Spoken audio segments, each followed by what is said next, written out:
Բարև ձեզ, Օրագիր Նյուզի եթերում օրակարգն է, իմ հյուրն այսօր տնտեսագետ Հայ-ԱՔՖ միավորման անդամ Հրայր Կամենդատյանն է։ Բարև ձեզ, պարոն Կամենդատյան, շնորհակալ եմ, որ այստեղ եք։ Համեցեք։ Պարոն Կամենդատյան, չնայած Փաշինյանի կառավարությունը 21 թվականին խոստանում էր, որ մինչև հաջորդ տարի, այսինքն 26 թվականը,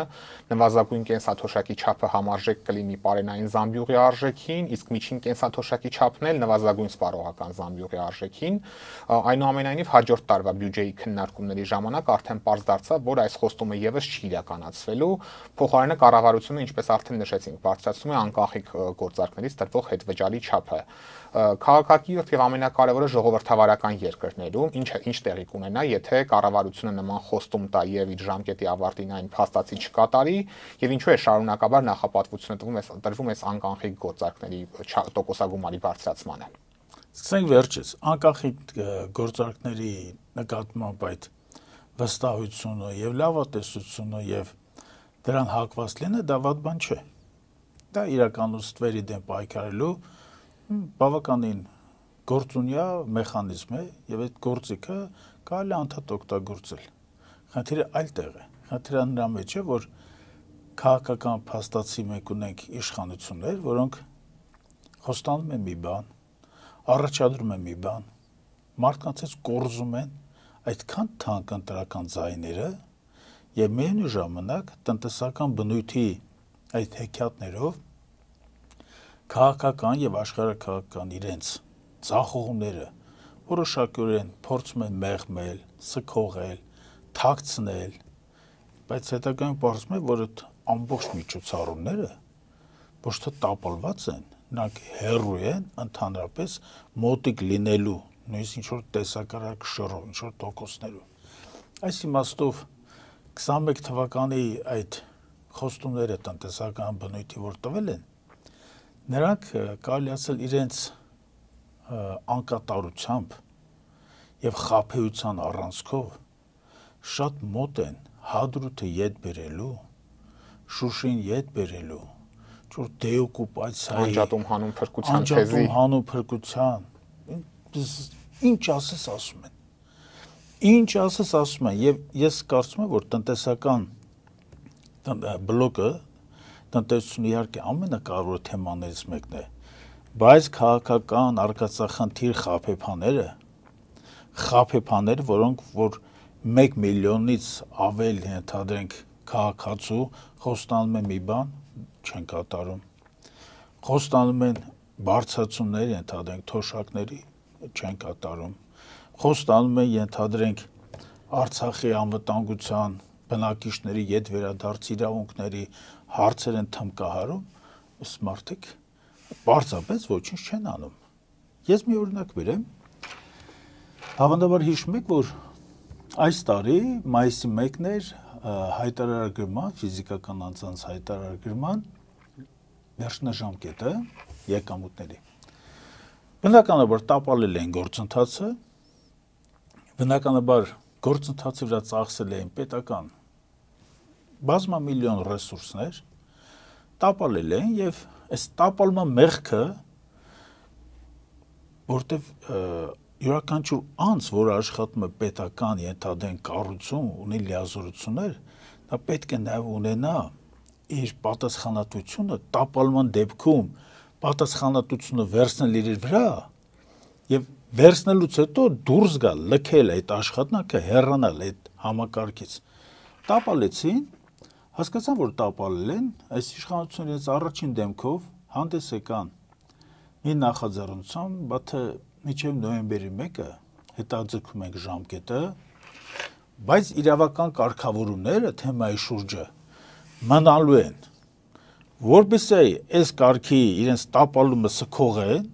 պարզապես խաբեն։ Նիկոլ Փաշինյանն էլ ասում էր այլևս որևէ հետաձգում չի։ Ասում էր այլևս ոչ մի րոպե, ոչ մի վայրկյան, դրանից զատ։ Առաջին դասարանում էին։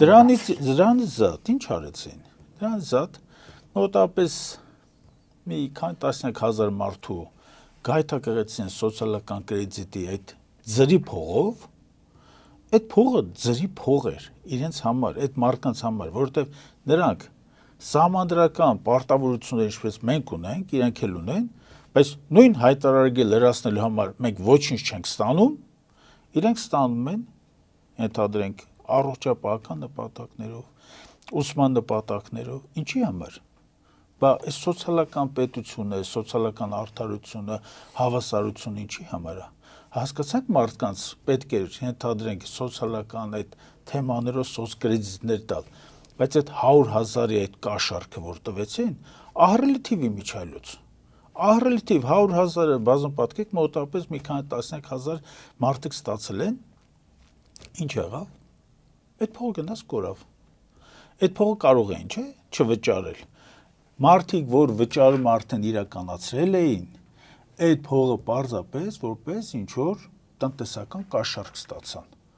Բնույթը կաշառքային էր։ Եկեք հայտարարագիր ներկայացրեք, որ գումար գնաք ստանաք։ Դա որտեղ է այդպես բան գրած։ Հիմա 630,000 քաղաքացի այդ կաշառքին, այսպես ասած, դիմացավ, կամ էլ երեխաներ չունեին, կամ էլ առողջապահական խնդիրներ չունեին եւ չլարցեն։ Հիմա այս մարդիկ, որպեսզի ես նկատում եմ, որ բարեխնամ կերպով պետական լիազորությունն վերաբերվող մարդիկ պետք է գոնե հրաժարական տային, հեռանային, առանձին պատասխանատուներ կան։ Ովքեր այդ իրազեկման օպերացիաներ են իրականացրել, բազմաթիվ տասնյակ, երևի հարյուրավոր հոլովակներ էին նկարել, պետական ապարատի բազմազբաղ աշխատակիցներին պոկել, բերել են, նստեցրել են, անդադ ինչ-որ իրազեկումներ են անում, ամբողջը տապալեցին, տապալողը գոնե հեռանա, ասի, լավ, ես մեղավորի ես եմ, որովհետև ես տնտեսական իրողությունները չեմ ճանաչում, ես չեմ գիտակցել այս ամբողջ բարդությունը, չեմ գիտակցել անհատի եպետության համագործակցության այս թեմայի լրջությունը, սրությունը եւ այստեղ որոշակորեն արկա ռիսկերը, գոնե ես անձնավորություն ասի, թողեք ես գնամ հեռանամ, որովհետեւ ես տապալել եմ պետական խոշորագույն միջոցառումը 100,000-որ մարդկանց հետ կապված թեման ես տապալել եմ։ Դե չունենք այդ քաղաքական պատասխանատվության Այս քաղաքական պատասխանատվությունը որ չունեն, այդ մարդիկ գիտեք ինչպես է, նրանք պետք է գոնե մարդկայնորեն, ենթադրենք, փորձեին առավել բարենպաստ որևէ որոշում նոր բերեին։ Այդ դրա փոխարեն ինչ են բերել։ Այդ դրա փոխարեն բերել են այն, ինչ որ նախկինում կար։ Բանկային գաղտնիքի, այսպես ասած, չգոյության պայմաններում համապատասխան մարմինները իհարկե ստանում են ամբողջ տեղեկատվությունը, եւ եթե եկամտային հարկի հետ կապված որոշակի, այսպես ռիսկեր են տեսնում քաղաքացիների, ենթադրենք հասույթների միջև, բանկային հաշվի նրանց շրջանառության հետ կապված, նախկինում էլ կատարում են այդ աշխատանքը, ծանոթում են, մարդիկ գալիս էին, իրենց բացատրությունները ներկայացնում են ու համապատասխան պետական ընթացք էր տրվում։ Հիմա այս ամբողջը վերադառնում է նույն այդ ընթացքին, բայց արդյունքում ինչ եղավ։ Արդյունքում եղավ, որ պետական սերվերները էլեկտրոնային այդ հաշվետվությունները ներկայացման ծանրաբեռնվեցին անիմաստ տեղը։ Միլիոնավոր դրամներ մսխվեցին։ Պետական ապարատի վրա այդ ահռելի ծանրությունը ընկավ։ Այդ դրանից զատ վերջում մենք խոշորացուցի տակ ենք եւ Հայաստանի Հանրապետությունում տնտեսական գործունեության ցանկություն ունեցող սուբյեկտները բնականաբար փորձում են հասկանալ մեր մոտ ինչպիսի տնտեսական իրողություններ են։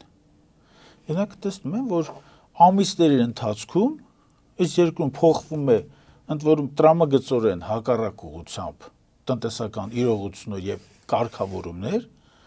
ամիսներ հետո ժողովրդական լեզվով ասած հետողորմա է լինում եւ ոչ մի հետևանք։ Խնդիրը գիտեք որտեղ է, խնդիրն է, որ այս քաղաքական ներկա վարչախումբը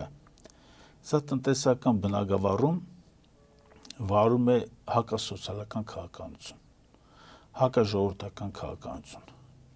Այդ հակաժողովրդական քաղաքականության վերջը գալու է մի օր։ Եվ քաղաքացիները բնականաբար իրենց ընտրական տեղամասերում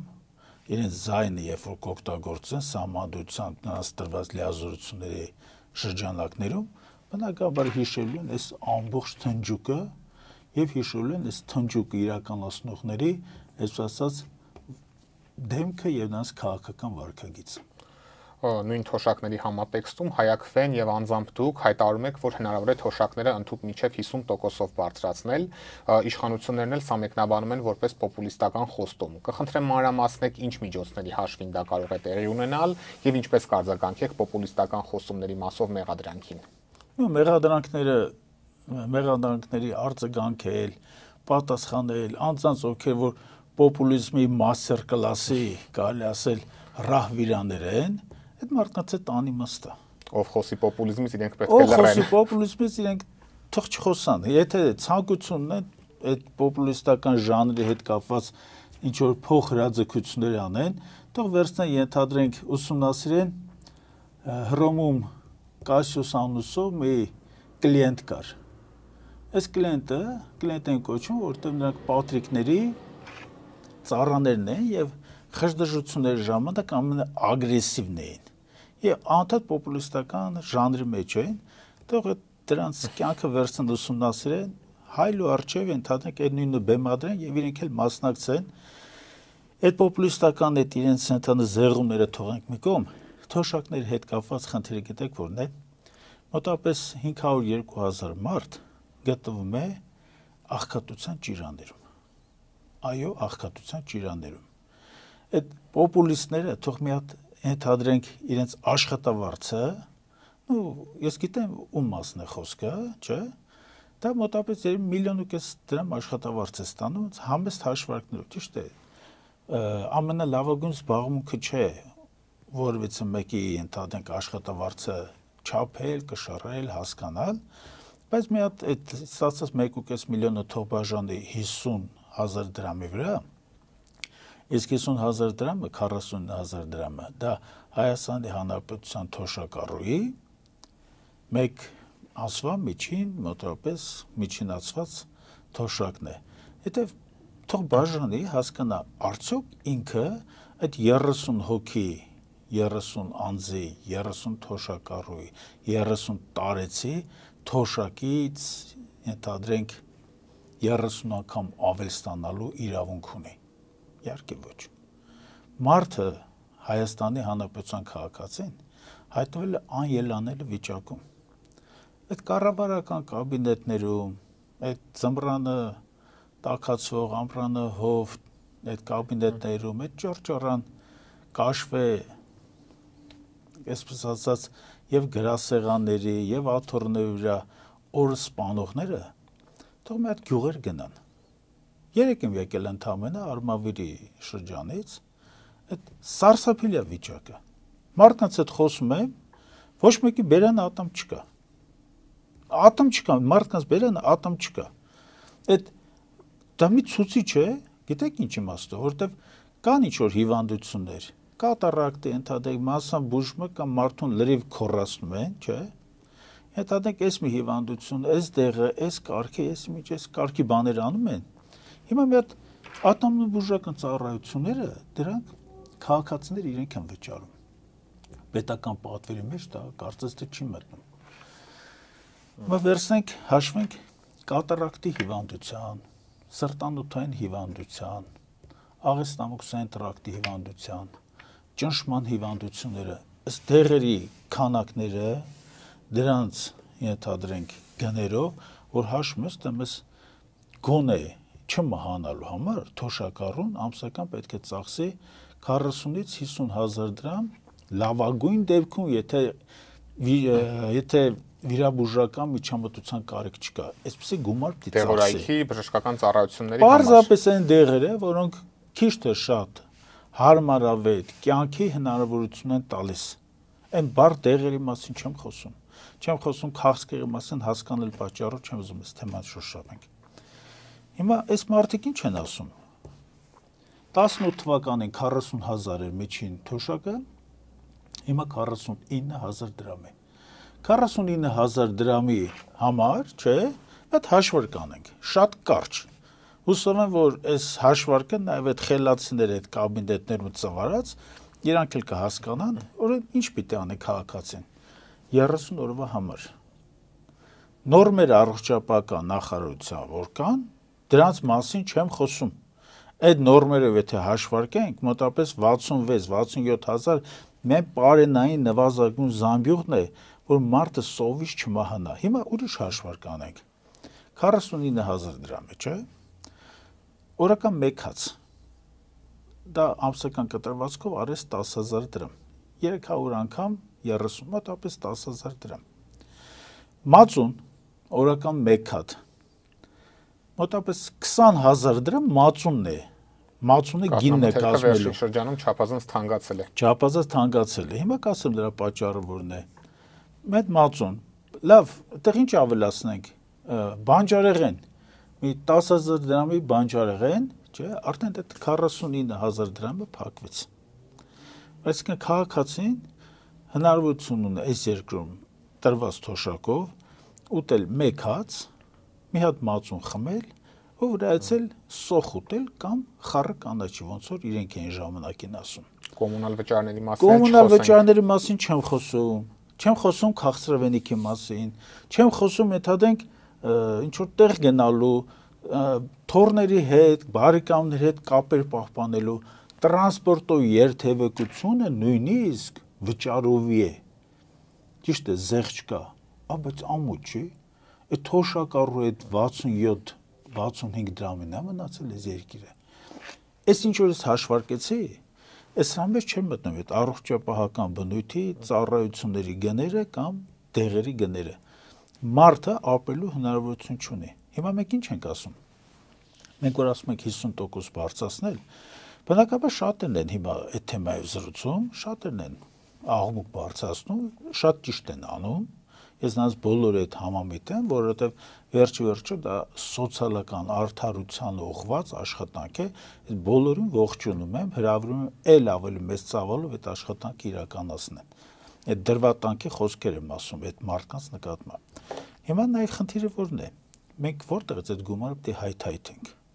Այսինքն որ մնա, ասենք ասեմ, մի կոպեկ փող չկա։ Պարտքերով հազիվ ապրելու է այս երկիրը։ Այդ ձև չի։ Մի օրինակ եմ բերում, որպեսզի հասկանալ լինի, քաղաքացիները հասկանան։ 18 թվականին զանազան ռեպրեսիվ մարմինների վարձատրության, տեխնիկական համալրման վրա ծախսվել է մոտավորապես 31-32 միլիարդ դրամի կարգի գումար։ Հիմա այդ գումարը 90 միլիարդից ավել է։ Եռապատկվել է ավելի քան։ Կարող ենք այստեղ 60 միլիարդ դրամի տնտեսում ունենալ, իհարկե կարող ենք։ Ընդհանուր գումարը մեր այդ հիշատակած 50%-ով բարձրացնելու թոշակները խնդրի մոտավորապես 160-ից 175 միլիարդ դրամ է կազմում։ 60 միլիարդը հանեցինք մի կողմ արդեն։ Հաջորդը կա վարչապետի պահոստային ֆոնդ։ Այս պահոստային ֆոնդը դրա նպատակների մասին չեմ ուզում երկար բարակ պատմեմ։ 10 թվական եղել է մոտավորապես 22-23 միլիարդ, հիմա մոտավորապես 3 անգամ աճել է։ Կարող ենք այստեղից 40 միլիարդ առանձնացնել, իհարկե կարող ենք։ Այնտեղ ինչ մնաց 70 միլիարդ, 75 միլիարդ մնաց։ Հիմա այդ 75 միլիարդը կարող ենք մենք ենթադրենք պետական պարտքը, որը Հայաստան վզից կախված քար է, ու նա անդունդ է տանում Հայաստանի Հանրապետություն, կարող ենք վերջ-վերջո այդ կրեդիտորների հետ մենք բանակցենք։ Աշխարհում շատ երկրներ կան, որոնք պարտքեր ունեն, կրեդիտորների հետ բանակցում են, բնականաբար դժվար բանակցություններ են, բայց երբ որ դու հայրենասեր մարդ ես, երբ որ դու երկրի մասին ես մտածում, այո, պետք է գնաս այդ բանակցությունների, այո, դու պետք է նրանց հետ գաս որոշակի համաձայնությունների եւ տոկոսները, որ Հայաստանի Հանրապետությունը վճարում է, այդ տոկոսների մի մասը պետք է, այսպես ասած, ժողովրդի լեզվով ասած, պետք է ջրվի։ Ես դες մի թիվ ասեմ, 2026 թվականին Հայաստանի Հանրապետությունը 423 միլիարդ դրամ պետք է վճարի միայն պարտքի տոկոս։ Այսինքն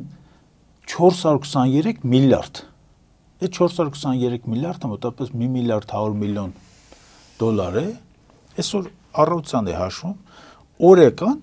3.5 համարյա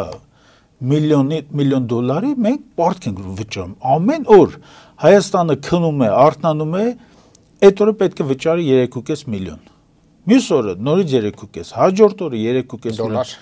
դոլար, ամերիկյան դոլար, սա միայն պարտքի տոկոսն է։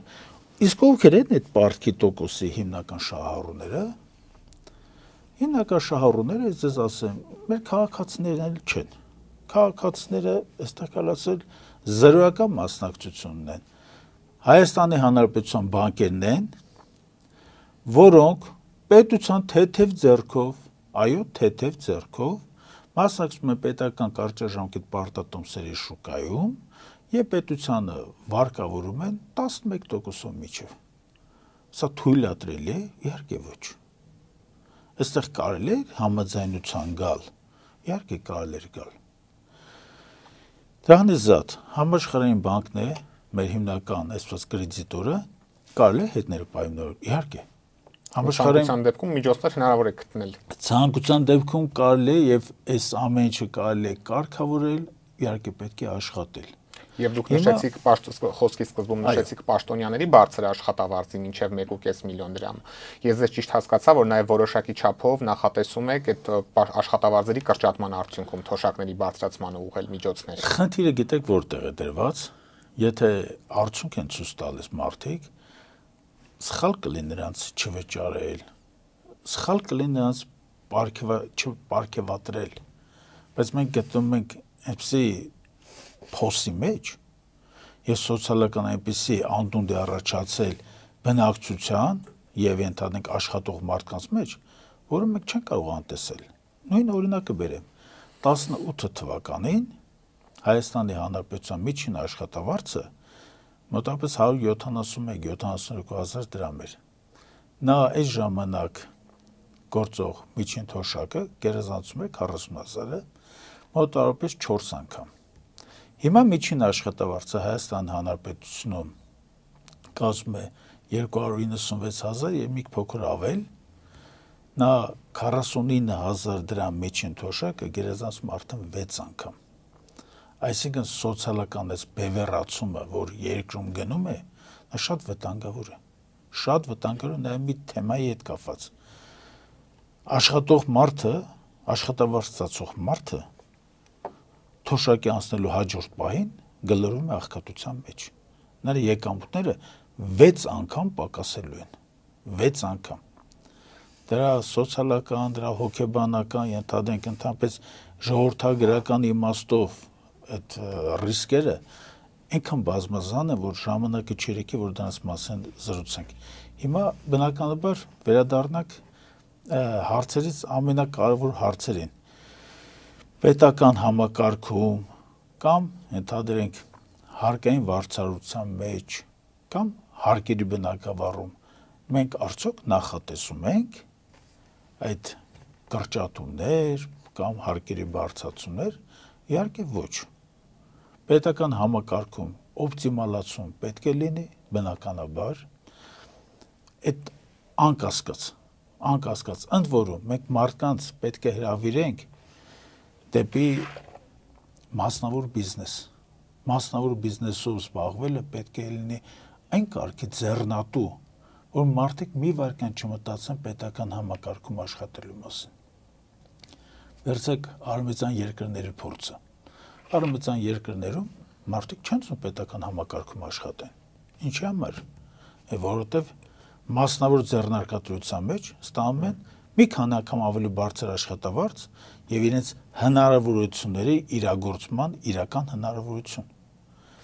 Նիկոլ Փաշինյանն էլ է այս դեպքում նույնը ասում է մենք մարդ չենք գտնում, որ գա պետական համակարգում աշխատի, քանի որ մասնավորում մի քանի անգամ ավելի շատ եկամուտ կարող են ունենալ, դրա համար էլ այսպես բարձրացնում ենք պետական համակարգում աշխատավարձերը։ Այդ անձնավորության, այսպես մակերեսային տնտեսագիտական գիտելիքները եւ դրանց վրա հենված դատողությունները, որոնք ավելի շատ գիտեք խեղաթյուրման, նենգափոխման ջուր փորձեր են եւ պարզապես այդ օրը թեմատիկի փրտես զրույց կատարելու, այսպես վարժանք կամ ընդհանրենք ժամանց ամեն ինչ լղոզելու թեմաների հետ կապ չունենալով ընդհանրենք այդ ամեն ինչը որ նա համեմում է ինչ որ թեմայի հետ կապ չունեցող կատակներով, կես ժամ շարունակ սկսում են իրար հետ բոլորով ընդհանրենք զրուցել, ուրախանալ, հրճվել, ծիծաղ չառաջացնող կատակների վրա իհարկե, դրա մասին եկեք չխոսանք, որովհետև գիտեք որ հարցը որն է, մենք պետք է նայենք մեր վիճակը նայենք, այդ արտահայտությունները անողը պիտի օրինակ մի թիվ հիշի, նվազագույն կենսաթոշակը Հայաստանի Հանրապետությունում $93 է, Վրաստանում $148, Ադրբեջան մոտավորապես $188, Թուրքիայում $350-ից մինչև $400։ Այդ եթե այդ կարգի ամեն ինչ լավ է, որ այդ ուրախություններով, ժպիտներով, ենթադրենք, այս ամեն ինչի մասին խոսում են, բա մի հատ մտածեք, այդ ոնց է լինում, որ այս մեր տարածաշրջանում ամենաաղքատը, ենթադրենք, հայ թոշակառուն է։ Մի օրինակ էլ բերեմ։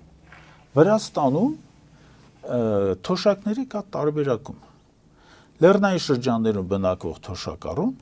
ստանում է մոտավորապես 20% ավելի հավելավճար։ Այնտեղ ծախսերը ավելի բարձր են, էլեկտրաէներգիա, բնականաբար, դրանից զատ կա կարևորագույն մի խնդիր։ Պետությունը չի ուզում, որպեսզի լեռնային շրջանները, գյուղերը դատարկվեն։ Հիմա այդ դատողությունների անողը սրա մասին հավանաբար չի իմանում։ Չի իմանում, ընդհանրապես այսօր թող նա իմանա, նա սա հետ կապված ինչ է ձեռնարկելու։ Ոչինչ չձեռնարկելու, հադրութին դեօկուպացիայի պես մի հայտարարություն է անելու, ընդամենը եւ վերջ։ Իրավիճակային էլ չասե։ Պարզապես այդ օրը, այդ ժամը ընդհանրենք օգտագործելու տեսարաններ ապահովելու, նույն այդ հռոմեական այդ հաց եւ տեսարաններ, այդ տրիումֆալ ընդհանրենք պատկերացումների մեջ են այս մարդիկ։ Էս է խնդիրը։ Պարոն Կոմենդացյան, խոսենք նաև Ադրբեջանի տարածքով դեպի Հայաստան ղազախական ցորենի ներկրումների մասին, որը գործող իշխանությունը մեկնաբանում է որպես հաստատված խաղաղության վկայություն, շատերն էլ պնդում են, որ այս կերպ Հայաստանը փոքրացնում է Ռուսաստանից ունեցած իր կախվածությունը։ Անձամբ ինչպես է գնահատում այս որոշումը եւ սա իսկապես կարող է մեր կախվածությունը փոքրացնել, թե ընդհակառակը մենք ավելի մեծացման վտանգի ենք բախվելու։ Գիտեք, հարցը բազմաշերտ է, պետք է հարցին առաջին հերթին վերաբերում եք հետևյալ կերպ։ Մենք գիտեինք այդ խնդրի մասին հացներ գրելու։ Կարծես թե ոչ, մոռացել ենք Արցախից ինչքան անվճար ցորեն էինք ստանում։ Կարծես թե ոչ։ Մենք գիտեինք այդ լոգիստիկ դժվարությունների մասին։ Լոգիստիկ դժվարությունները որպես այդպեսին չկային էլ։ Հայաստանի Հանրապետությունը իր օգտագործող հացահատկի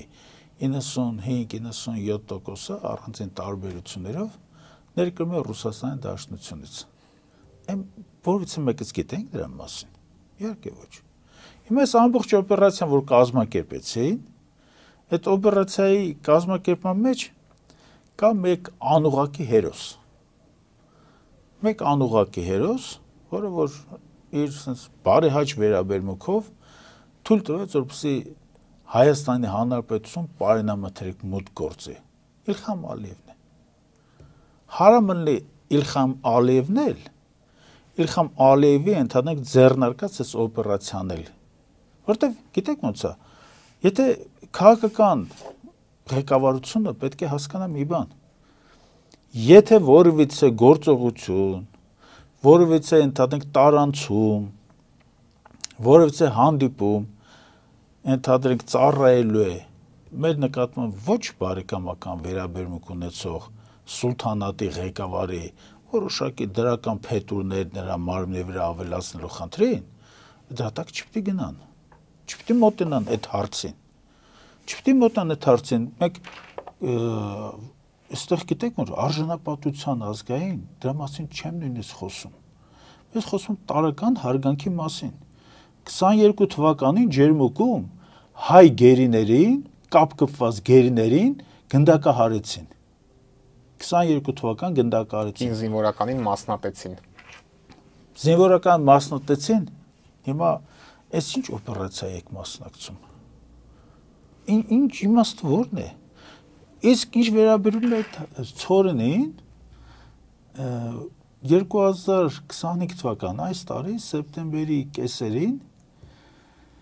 Այդարբեկ Սապարով է այդ անձնավորության անունը, դա Ղազախստանի գյուղատնտեսության նախարարն է։ Կառավարության նիստի ժամանակ մարդը հստակ դուրս եկավ, հայտարարեց, ընդ որում որոշ բաներ գունազարդելով դեպի դրականը ներկայացնել, որ այս տարվա բերքը շատ վատն է։ Այդ երաշտը ամառային եւ աշնանային երկար անձրևները բերքի զգալու մասը փչացրել են, բերքը հավաքել են, բայց բերքը երրորդ տեսակ է, չորրորդ տեսակ է եւ որակապես զիջում է։ Նա անասնակեր է, այդ որակական ցուցանիշներով անասնակեր է դա։ Այս մարդը հիլավ ես ճիշտ ասած չգիտեմ ինչ կարգի որակի ցորեն են բերել, որովհետեւ Հայաստանի Հանրապետությունը որքան ես որ տեղակ եմ ցորենի որակի ստուգման այդ լաբորատորիաներ կարծես թե չկան։ Եվ այդ լաբորատորիաների փող լրացնող եւ սերտիֆիկացման այդ process մեջ իրենց լիազորությունները, վստահելիությունը բարձրացնող լաբորատորիաների խնդիրն է նաեւ Վրաստանի հետ։ Հիմա այս ցորենը եկել է, որը շատերը պնդում են, որ դա անասնակերի համար կարող է ծառայել, սրանց աղմուկ պետք չէ կատարել։ Իրապես աղմուկ պետք չի ստեղծել։ Իրականում պետք է Հայաստանում ինչ որ թուրքական մասնակցությամբ, թուրքական բարեհաճությամբ ինչ որ բաների ետևից գնալ, ստեղծել դրական ինչ որ հասկացաք ուզում եք խաղաղության ինչ որ օրակարգ եք իբր թե ворթեգրել։ Այդ դուք ասում եք խաղաղություն, այն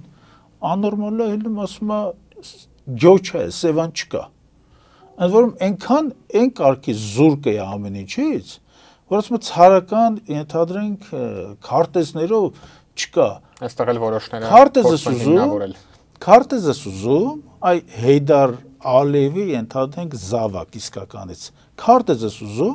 այնա գնա խորացի ցարիզմից առաջ պարսկական քարտեզներ կան։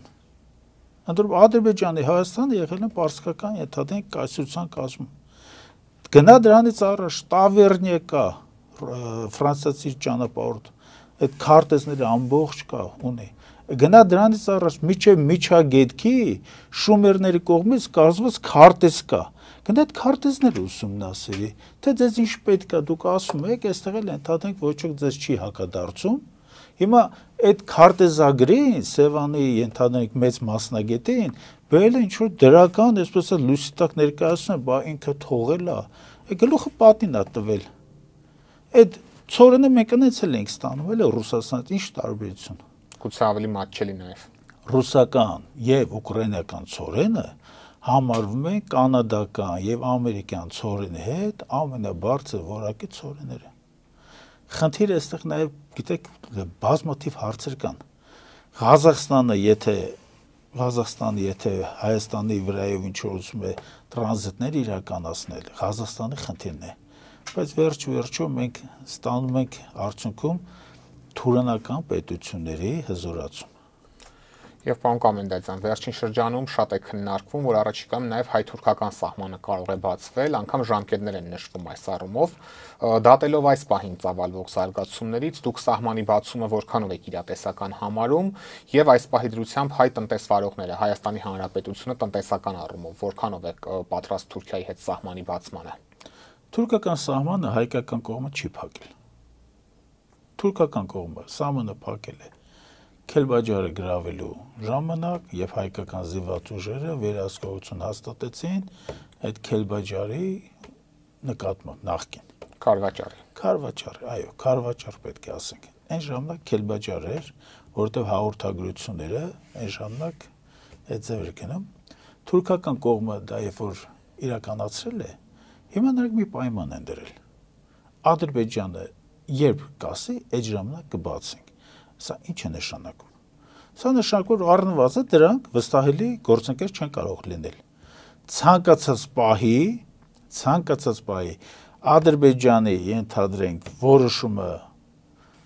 ճանապարհներ փակելու, բացելու, խստացումներ, ռեժիմներ հաստատելու, չէ՞։ Կլինի նոր որոշում Ադրբեջանի ոնց ասեն, հենց շարժվելու են։ Նրանք չեն էլ թաքցնում։ Նրանք ասում են երկու պետություն մի ժողովուրդ կամ երկու պետություն Ընդհանուր ժողովուրդ էլ չեն դրանք, որ ճիշտ նայենք։ Հիմա խնդիրը ո՞րն է։ Այս սահմանը մեր կողմից փակ չի եղել։ Նրանք պիտի բացեն։ Չեն բացում,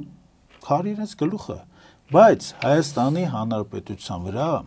դրա տնտեսական էֆեկտը բացման կարելի ասել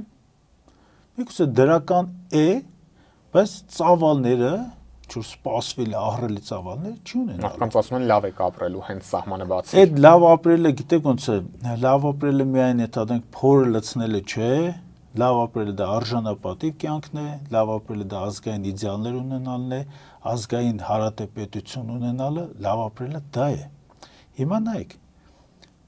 այն թուրքական ապրանքը, որ պետք է Հայաստան գար, նա գալիս է Հայաստան։ Նա Վրաստանի միջոցով միջնորդավորած կերպով գալիս է։ Ճիշտ է, ինքնարժեքը որոշակի աննշան հավանաբար բարձրանում է, բայց մենք այստեղ լրջագույն խնդիր ունենք։ Գոնե վերջի ամիսներին ակնհայտ է, որ մեր եւ Թուրքիայի ապրանքաշրջանառության բալանսը լինելու է ծայրահեղ բացասական ի վնաս մեզ։ Մենք գնում էինք ամեն տարի մոտավորապես 360-350 միլիոն դոլարի թուրքական ապրանք եւ մեր արտահանումը Թուրքիա կարելի է 1 միլիոն դոլար կամ մի քիչ ավել, ոչ ավել։ 300 անգամվա այդպիսի բացական հավասարակշռություն կա մեր ապրանքաշրջանառության միջև։ Ես կարծում եմ, որ մենք պետք է այս ամենին առանձնակի ողջավորություն չհաղորդենք, կբացվի։ Իսկ բացասական հետևանքների մասով, օրինակ մեր բացասական հետևանքների մասով ասեմ, շատ մեծ վտանգ կա գյուղատնտեսության հետ կապված։ Համատարած կերպով հայ ֆերմերները սննկանալու են։ Դաշտերի զգալի մասը չի մշակվելու, դες անկեղծ ասեմ, պատճառը նա չի, որ մեր ֆերմերները ընդհանրենք գյուղատնտեսությունից բան չեն հասկանում։ Պատճառը նա է, որ Թուրքիայում պետությունը հարաճուն կրեդիտավորում է իրականացնում, դոտացիայի անընդհատ տալի, անընդհատ օգնում է գյուղատնտեսությանը, որպես առաջընթացիկ ճյուղ, ստրատեգիական կարելի ասել, այդ հնարավորությունը Հայաստանի պետությունը չունի։ Ու այնտեղ գյուղմթերքը շատ էժան է, որը կարող է շատ նույն գնով լցնել Հայաստանը։ Գյուղմթերքը կարելի ասել նույն գնին է ոնց որ մեզ մոտ, բայց այդ դոտացիաները գյուղմթերքը թուրքական ապրանքներին տալիս են գերիշխող հնարավորություն։ Հայկական, հետադենք հասարակ ասեմ, որ ժողովուրդ հասկանա, հայկական լոլիկը, որ արժի 300-400 դրամ, չէ, ընդ որում սեզոնային տարբերակով 500, 600, 700, 800 դրամ միջև բարձրանում է, այդ նույն լոլիկը Թուրքիայից գալու է ընդհանրենք 50 դրամով։ Դա ինչ է նշանակում։ Դա նշանակում, որ սպառողը ընտրելու է բնականաբար համատաբար անվտանգ, ասենց ասենք, եւ համատաբար էժան։ Գնային իմաստով թուրքական ընդհանրեն գյուղատնտեսական ապրանքին հայկական գյուղատնտեսությունը պատրաստի մասսայաբար ֆերմերները սննկանալու են եւ պարզապես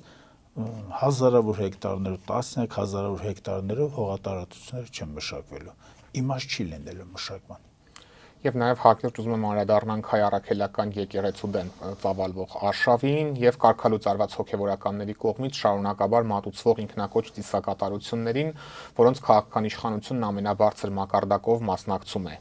Ըստ ձեզ ինչի է փորձում սրանով հասնել Փաշինյանը եւ այս համատեքստում ինչ կարեւորություն ունեն էջմիածնում կայանալիք դիմընտրությունները, ինչ է սպասվում մեզ, եթե դրանցում հանկարծ քաղաքացիական պայմանագիրը հաջողության հասնի։ Ճիշտ ասած, զուգահեռը, որ դուք տարաք, այս զուգահեռը կարելի ասել բավականին վիճելի է։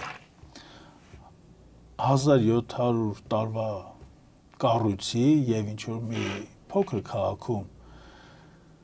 զանազան, ես անկեղծ ասեմ, զանազան ոչ քաղաքական կարելի ասել խմբավորումների միջև այդ արշավը, պայքարը միգուցե համադրելի չեն։ Այդ ընտրություններից ոչինչ կախված չի։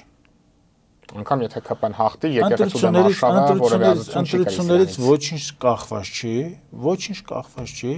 որովհետև ձեզ ասեմ, նախ մասնակցությունը լինելու շատ ցածր։ Հավանաբար 25% կմասնակցի բնակչության կամ չի մասնակցի։ Եվ այդ փոքր քաղաքի հոգևոր մայրաքաղաքն է, բայց ինքը ադմինիստրատիվ առումով եւ ուրբանիզացիոն իմաստով փոքր քաղաք է։ Հայաստանի խոշոր քաղաքը չի երկրորդ կամ երրորդ։ Եթե չեմ սխալվում 4-րդն է։ 4-րդն է։ Այդ քաղաքական խմբավորումների միջև ընդ որում զարմանալի լոզունգներով այդ Գյումրի 2 չի լինելու։ Չեմ անում լինելու են, չի լինելու, ով է լինելու, դա մի խնդիր կա։ Քաղաքացիները բնականաբար ես բոլորին խորհուրդ եմ տալիս, որպեսզի քաղաքացիական պայմանագրի հովանավորությունը վայելող երիտասարդին ձայն չտան, խորհուրդ եմ տալի հստակ, ելնելով իմ քաղաքական նախասիրություններից եւ իմ կուտակած ընդհանրենք պատկերացումներից, թե ԿՊ-ի աշխատանքը ընդհանրենք վերջնական ինչպեսի ռիսկեր է բերելու եւ ինչպեսի ողբերգական հետևանքներ է բերելու, ես իհարկե խորհուրդ եմ տալիս մարդիկ առաջնորդվեն իրենց մտքերով, բայց այստեղ կարևոր խնդիր կա հաջորդ ավականին, որ ձևավորվելու է, արդյոք նա իրավունակ լինելուց զատ գործունակ է լինելու։ Ոչքան ես հետևում եմ այս ընտրարշավին, հասկանում, որ այնտեղ քաղաքը զարգացնելու կարծես թե թեմա չկա։ Ամենա զարմանալին գիտեք որն է, որ այդ քաղաքում ես իհարկե շատ այնտեղ մեկ ուսումնասիրություններ արել ենք, այս քաղաքում կան բազմաթիվ խնդիրներ, այս մարդկանց զգալի մասը այդ խնդիրների մասին մոռացել է։ Շուն ու կատուներ են ուզում բռնեն, ստերջացնեն։ Երկու ամսում լուծում են խնդիրը։ Երկու ամսում կատուներն են բռնելու, շներին են բռնելու, հասկացանք նախասիրությունն է, ինչ շուն ու կատուների նկատմամբ ձեր գործն է, բայց այս քաղաքում կան խոշորագույն խնդիրներ, որտեղ դրանք մեգապոլիս Երևանի հետ առնչվող ամենամոտիկ քաղաքն են, դա եւ Աբովյանը, չէ՞։ Այո։ Այստեղ ահռելի կրեատիվ լուծումների դաշտ կարելի լինել ընտրությունների մասնակցելու իմաստով, եւս դատելու այդ քաղաքական խմբակներին, մեկ էլ դրանց այդ անդամների ինչ որ բան են ներգրավվածությանը զանազան ինչ որ աղմկոտ սկանդալների մեջ, ընդհանրենք ինչ որ տարատեսակ հարցերի մեջ ես կներեք, բայց այդ ընտրարշավը ոչ ինձ համար հասկանալի չի։ Վերջես մարդիկ քաղաքում ինչ են անելու, ընտրվեցին ինչ են անելու, իմ համար հասկանալի չի, ձեզ անկեղծ ասեմ։ Իսկ եկեղեցու դեմ արշավի մասով։ Եկեղեցու արշավի մասով ասեմ, դա մի զազրելի բան է։ Ինչի է փորձում հասնել Փաշինյանը։ Ես չգիտեմ նա ինչի է ուզում հասնել, ակնհայտ է, որ այստեղ փորձում են հակաթոռներ ստեղծել, մեր հայկական պատմության մեջ եւ առաքելական եկեղեցու պատմության մեջ եղել են հակաթոռներ։ Ընդ որում այդ հակաթոռների ժամանակ եկեղեցու հեղինակությունը խարխրվել է, կալացել ամենադաժանագույն ձևով։ Պարսկական սատրապները, այդ մամադները, զանազան մամադներ են եղել Երևանի խաները, հիմնական օգտվել են եկեղեցու վրա այդ խժդժությունները, որ առաջացել են, դավանաբանական կամ անհատական բնույթի վրա առաջացել են, դրանք հիմնական ինչ են արել։ Այս մեկին կանչել են, վրան հարկ են դրել, այն մեկին կանչել են, ասել են, քեզ ենք հարկ դնում, այս երկուսը անունները չեմ ուզում տամ, վստահ եմ մասնագետները բոլորը գիտեն, կորել էին տոկոսների մեջ։ Այդ տոկոսները վճարելու համար ստիպված գնում են գաղթօջախներ, որպեսզի փող բերեն, ինչ որ մի կերպ այդ պարտքերը փակեն, որ եկեղեցու գույքը գոնե փրկեն։ Եկեղեցիները լիվ դատարկվել են։ Հիմա այս հակաթոռ ստեղծողները ճիշտ է ժամանակները փոխվել են։ Բայց մենք նայում ենք այդ հավաքները, հավաքների մասնակցում են սուրբ պատարագ իրականացնում են մարդիկ, որ դրա իրավունք չունեն։ Կանոնական իրավունքը չունեն այս մարդիկ։ Այդ ովքեր որ Տեր Արամեն կամ ես Ստեփան Ասատրյանը։ Հա, այդ Ստեփան Ասատրյանը կամ ես մեկ է մյուսը լսեք, եթե դուք եկեղեցու վերնախավի հետ կամ կաթողիկոսի հետ կամ եպիսկոպոսած դասի հետ խնդիրներ ունեք, չէ՞։ Նախ դուք առաջինը պետք է հիշեք, որ եկեղեցին եւ պետությունը իրարից անջատ են։ Կա սահմանադրական նորմ։ Եթե դուք անձնական ինչ-որ տես թեմատիկաներ ունեք, խնդրեմ բացեք ձեր եկեղեցիները։ Ինչի մասն է խոսքը։ Բայց կարգալույծ կանոնական պարտավորությունների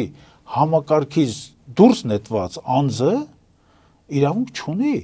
իրականացնել պատարակ։ Միգուցե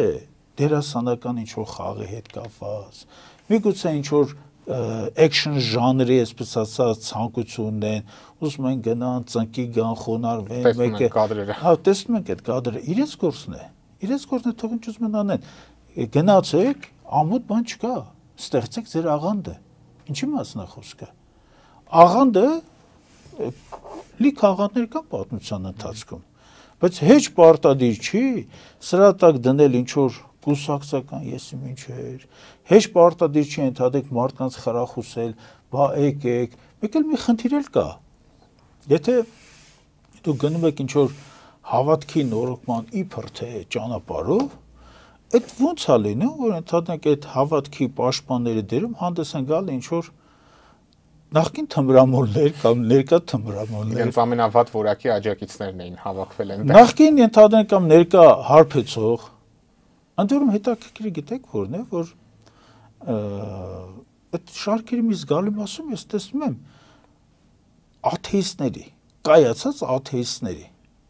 Լավ, դուք ինչ գործ ունեք այս ներկայացումներին մասնակցեք։ Դուք Աստծո խոսք եք ուզում, դուք Աստծո գոյությունը մերժել եք։ Դուք դուրս եք ձեզ դրել, ընդհանրեք մեր Տեր Աստծո Հիսուս Քրիստոսի, այս մեր վարդապետության ընդհանրենք ամբողջ իմաստով ձեզ դուրս եք դրել։ Աթեիստները մտնում են այս թեմայի տակ ինչ որ բաներ են գրում։ Բա այս ինչա, այն ինչա, այ մար դուք ով եք։ Ձեր ինչ գործն է։ Դուք եկեղեցու հետ ինչ կապ ունեք։ Դուք այդ աղոթքի հետ կապված այդ սպասելիքներ ունեք, որ չեք ստացել ձեր աղոթքի կամ ընդհանրենք անեծքի հետ կապված, որ առավոտի ձերոք տվայտվում եք։ Ես կարծում եմ, իհարկե հոգևոր թեման բավականին վիճել է այն իմաստով, որ Հայաստանի Հանրապետությունում կա հավատքի ազատություն,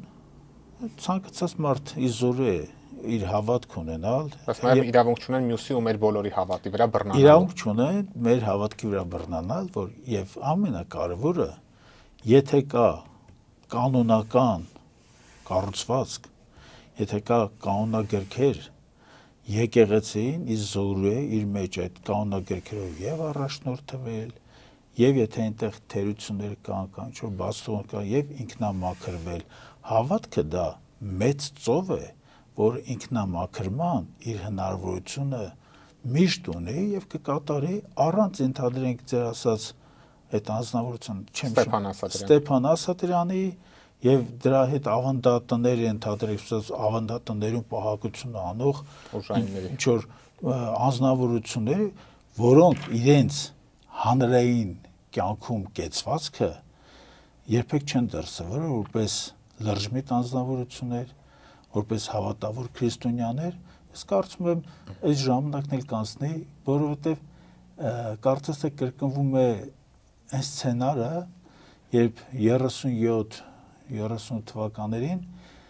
մեր կաթողիկոսին նման անձնավորություններ կային նաև այդ ժամանակ, այդ մեր կաթողիկոսին հարկադրում էին, որպեսզի տաճարները փակի, հավատից հրաժարվի, նրանք բոլշևիկյան ցավով էին տառապում եւ այդ բոլշևիկյան ցավով տառապողները վերջում խեղդեցին կաթողիկոսին։ Խեղդեցին, հասկացանք, անցավ գնաց։ 7 տարի էլ կաթողիկոս չունեցանք, չունեցանք եւ խնդիրը գիտեք որն է, որ յուրաքանչյուր մարդ նման գործողություններ կատարելիս, երբ որ հազարավոր տարիների կառույցի հետ է փորձում ես ամեն ինչը ձեռնարկել, նախ պետք է ինքը մտածի արդյոք իր հնարավորությունը ներելու են այդ կառույցի դեմ այսպես արշավանք, ասպատակություն իրականացնել, թե ոչ։ Կարծես թե հնարավորությունները չեն ներում եւ տեսարանները չեն ստացվում։ Այս տեսարանները չեն ստացվում եւ ես հավատացնում եմ, որ օրինակ, եթե չեմ սխալվում, հաջորդ կիրակի հեռավոր Խաչի գյուղում են այդ միջոցառումը նախատեսել, այդ Խաչի գյուղ գնալ հասնելը այնքան դժվար է ես մի քանի անգամ գնացել եմ, շատ դժվար ճանապարհ է, վստահ եմ, որ ուղեկցորդներից բացի այնտեղ համարյա մարդ չի լինելու։ Դա պարզապես պիտի իրենց մի ազդակ, մի ազդանշան, որ ասում են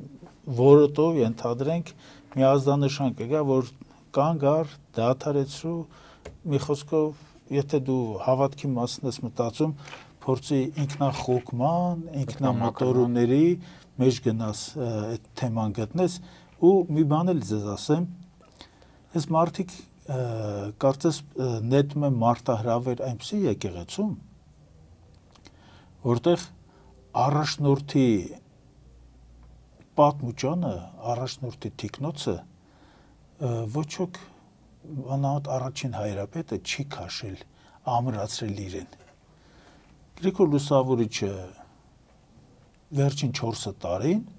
հրաժարվեց կաթողիկոսական պարտավորություններից եւ քաշվեց քարայրը, այդ քարայրում ճգնանքի խրախուսի մեջ, այդ աղոթների մեջ, հավատքի իր այսպես խորասուզման մեջ մարդը վերջին 4 տարին անցկացեց։ Ուզում եք գնաք քրիստոնեության նորոգմամբ իբր թե զբաղվեք, փորձեք գնացեք 4 տարի մի քարայրում փակվեք, սրբակյաց Մենաստան գնացեք որևիցե, չէ՞։ Գնացեք այդտեղ 4 տարի հետո որ լուսավորված հետ կգաք գիտակցություններ այդ մթագնած այդ սատանայական խաղերից, երբ որ արդեն քիչ թե շատ թոթափած կլինեք, միգուցե այն ժամանակ ձեր խոսքը ավելի հետաքրքիր կլինի, լսելի կլինի, մեզ էլ դասեր տալու իրավունք կունենաք։ Դասեր տալու իրավունք չեմ կարող ասեմ դաս ինչպես տան այս մարդիկ, ինչպես դաս տան, այս մարդիկ խորենացել են առօրից երեկո կարդում, բայց խորենացում մի խոսք կա, դուք հավանաբար հիշում եք այդ կրթվել է նորաձև շարժման մեջ, խորենացին թևի տակ դրած այդ գրքույկը տանում բերում է, չէ, այդտեղ մի լավ խոսք ասում է, սովորելու մեջ ծույլ, սովորեցնելու մեջ փութաջան։ Հիմա թող մեզ բան չսովորացնեն, մենք մեր հավատքի տեղն էլ գիտենք, մեր հավատքի տաճարի տեղն էլ գիտենք, ու թող գնան իրենք սովորեն, որ հասկանան, ընդհանրենք ինչ է հավատքը եւ ինչ է հավերժական կյանքը եւ ով է հավերժական կյանքից զրկվելու։ Շնորհակալ եմ, պարոն Կամենդեցյան։ Համեցեք։ Օրակարգն այսօր այսպիսին էր, այն ամփոփեցինք տնտեսագետ, Հայ-Աքվե միավորման անդամ Հրայր Կամենդատյանի հետ։ Կհանդիպենք։